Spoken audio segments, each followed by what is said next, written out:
இன்றைக்கி பார்த்தீங்கன்னா doctor Muthulakshmi Reddy scheme பற்றி ஃபுல்லாகவே நான் சொல்ல போகிறேன். உங்களோட டவுட்ஸ் எல்லாமே நான் நோட் பண்ணி வச்சுருக்கேன். இந்த வீடியோவில் பார்த்தீங்கன்னா ஃபுல்லாகவே எக்ஸ்பிளைன் பண்ணியிருப்பேன். அப்போயும் உங்கள் டவுட் தெரியலனா கமெண்ட்டில் வந்து கேளுங்க, நான் வந்து ஃபுல்லாக எக்ஸ்பிளைன் பண்ணுறேன். டாக்டர் முத்துலட்சுமி ரெட்டி ஸ்கீம் மூலிமா பார்த்தீங்கன்னா நமக்கு வந்து 18,000 அமௌண்ட்டு, அதாவது 2 கிஃப்ட் பாக்ஸ் 2000 மதிப்புள்ள கிஃப்ட் பாக்ஸ் ப்ரெக்னன்சி டைமில் தந்துருவாங்க. அது 4000 ஆச்சு. ப்ரெக்னெண்ட்டாக இருக்கும்போது 6000 அமௌண்ட் வந்து வரும். 10,000 ஆயிடுச்சு. நீங்கள் கவர்மெண்ட்டில் பிரசவம் பார்த்தீங்கன்னா 3 மாதத்தில், அதாவது குழந்தை பிறந்த 3 மாதத்தில் ஒரு 6000, குழந்தை பிறந்த ஒரு 9 மாதத்தில் ஒரு 2000 தருவாங்க. இதே வந்து நீங்கள் ப்ரைவேட்டில் வந்து பிரசவம் பார்க்குற மாதிரி இருந்தால் ப்ரெக்னெண்ட்டாக இருக்கும்போது பார்த்திங்கன்னா வந்து 6000 அமௌண்ட் வந்து தருவாங்க. ஃபஸ்ட்டு ப்ரெக்னன்சியாக இருந்தால் எப்படி பிரித்து தருவாங்கன்னா, அதாவது நீங்கள் ப்ரெக்னென்ட் ஆகி பதிவு பண்ணதுக்கப்புறம் 5th மந்த் எண்டில் ஒரு 3000, 8th மந்த் எண்டில் ஒரு 3000 தருவாங்க. இதே நீங்கள் செகண்ட் ப்ரெக்னன்சியாக இருந்தீங்கன்னா 5th மந்த் எண்டில் 6000 ருபீஸ் கவர்மெண்ட் ஆஃப் தமிழ்நாடுன்னு தான் வந்து போட்டு வரும். இப்போ வந்து நம்ம ஒவ்வொரு தடவையும் பார்த்திங்கன்னா வந்து அமௌண்ட் வந்து எப்படி நமக்கு வந்துச்சா இல்லையா நமக்கு எப்படி செக் பண்ணுறது அப்படின்னா, கவர்மெண்ட்டில் வந்து பார்த்திங்கன்னா இப்போ வந்து பிக்மி அப்படிங்கிற ஒரு ஆப் வந்து விட்டுருக்காங்க. அந்த ஆப்பில் பார்த்திங்கன்னா நீங்கள் எந்த ஃபோன் நம்பர் கொடுத்துருக்கீங்களோ அதை கொடுத்து ஓடிபி கொடுத்து நீங்கள் உள்ளே போனீங்கன்னாவே உங்கள் ஃப்ரண்ட்டில் எல்லா டீட்டெயில்ஸும் உங்களை பற்றி வரும். சைடில் பார்த்திங்கன்னா இந்த மாதிரி சுய கருப்பு பதிவு எம்ஆர்எஸ் விண்ணப்படிவம்னு க்ரீன் டிக் ஆகிருக்கு பாருங்கள். இந்த மாதிரி டிக் ஆகிருந்தால் மட்டும்தான் நம்ம அதை வந்து கிளிக் பண்ணி பார்க்க முடியும். இந்த எம்ஆர்எம்பிஎஸ் ஸ்டேட்டஸுங்கிறது நமக்கு ஷோ ஆகும், கிளிக் பண்ணி பார்க்க முடியும். இந்த நம்ம கிளிக் பண்ணி பார்க்கும்போது நமக்கு வந்து கிட்டு கொடுக்குறது, இதை அப்ளை பண்ணியிருக்கிறாங்கன்னு நம்ம ஃபஸ்ட்டு வந்து கன்ஃபார்ம் பண்ணிக்கலாம். நம்ம நர்ஸு நமக்கு அப்ளை பண்ணியிருக்காங்க. இன்ஸ்டால்மெண்ட் ப்ரொசீடிங் கம்ப்ளீட்டடுன்னு வந்திருக்கு பாருங்கள். இது மாதிரி வந்தால் தான் நமக்கு ப்ரெக்னன்சி அமௌண்ட் வந்து வரும். இது பார்த்திங்கன்னா ஒரு 1 மந்த்துக்குள்ளே வந்து கிரெடிட் ஆயிரும் நம்ம அக்கௌண்ட்டுக்கு. இதுவே பார்த்திங்கன்னா வந்து சைடில் எம்ஆர்எம்பிஎஸ்ங்கிறது வந்து க்ரீன் டிக் வராமல் வெறும் செல்ஃப் ரெஜிஸ்ட்ரேஷன், அதாவது உங்கள் ஃப்ரண்ட்டில் மட்டும்தான் உங்கள் டீட்டெயில்ஸ் காட்டும். அந்த எம்ஆர்எம்பிஎஸ் விண்ணப்பமே வந்து அவங்க அப்படின்னா ஏரியா நர்ஸு உங்களுக்கு வந்து அப்ளை பண்ணலின்னு அர்த்தம். அப்போ வந்து நீங்கள் இதை பார்த்துட்டு ஏரியா நர்ஸு தான் கேட்டுக்கணும்.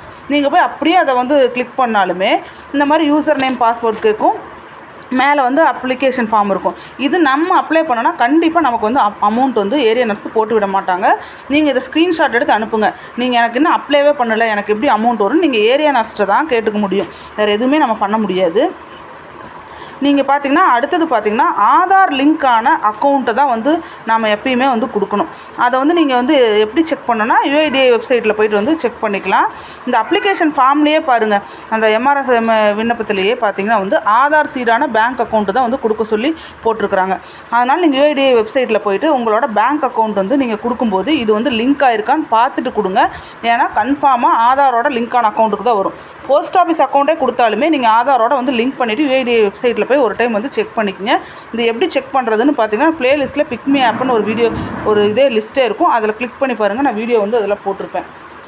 அடுத்தது சில பேர்த்துக்கு பார்த்திங்கன்னா வந்து எனக்கு வந்து ப்ரெக்னெண்ட்டாக இருக்கும்போது 3000 மட்டும்தான் வந்து வந்திருக்கு, எனக்கு பேலன்ஸ் வந்து 3000 வரல அப்படிங்கிறவங்க ஏரியா நர்ஸ்டையோ இல்லை 104க்கோ கால் பண்ணி தான் கேட்கணும். நான் வேறு நம்ம எதுவுமே நம்மளாம் செல்ஃபாக எதுவுமே வந்து பண்ண முடியாது. அடுத்தது பார்த்திங்கன்னா வந்து கவர்மெண்ட் ஜாபில் வந்து ஹஸ்பண்டோ ஒய்ஃபோ வேலையில் இருந்தால் கண்டிப்பாக நமக்கு வந்து அமௌண்ட் வந்து வராது. அதாவது 2 பேபி பிறந்துருச்சு, எனக்கு ஃபஸ்ட் ப்ரெக்னன்சிக்கும் அமௌண்ட் வரல, செகண்ட் ப்ரெக்னன்சிக்கும் அமௌண்ட் வரலங்கிறவங்க ஃபஸ்ட் ப்ரெக்னன்சிக்கு வந்து இப்போதைக்கு நம்ம போய் அமௌண்ட் கேட்க முடியாது. செகண்ட் ப்ரெக்னன்சிக்கு வேணால் நீங்கள் அந்த ஆப்பில் வந்து செக் பண்ணிக்கலாம். ஃபஸ்ட் ப்ரெக்னன்சிக்கு நம்ம செக் பண்ண முடியாது. ஒவ்வொரு பேபிக்காக நம்ம ப்ரெக்னென்ட் ஆகும்போது அப்டேட் பண்ணும்போது அந்த டீட்டெயில்ஸ் வந்து ஷோ ஆகாது. கரண்ட்லி அதாவது 2 பேபிக்கு மட்டும்தான் இந்த அமௌண்ட் வரும். தேர்டாக வந்து ப்ரெக்னெண்ட்டாக இருந்தால் கண்டிப்பாக வந்து நமக்கு வந்து அமௌண்ட் வராது. கம்ப்ளீட்டட் வந்து அமௌண்ட் வரலைன்னா நீங்கள் ஆதார் லிங்க்கான அக்கௌண்ட் வந்து செக் பண்ணி ஒரு டைம் பார்த்துக்குங்க.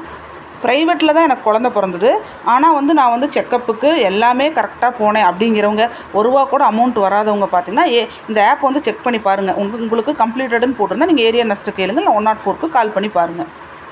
கரெக்டாக பார்த்திங்கன்னா நம்ம வந்து ப்ரைவேட்லேயே டெலிவரி பார்த்தாலுமே பக்கத்தில் இருக்கிற ஆரம்ப சுகாதார நிலையத்தில் ரெஜிஸ்டர் பண்ணிவிட்டு நமக்கு அமௌண்ட் வர வரைக்கும், அதாவது நீங்கள் 8th மந்த் வரைக்குமே செக்கப் போகணும். அப்போ தான் அமௌண்ட் வந்து வரும் கண்டிப்பாக.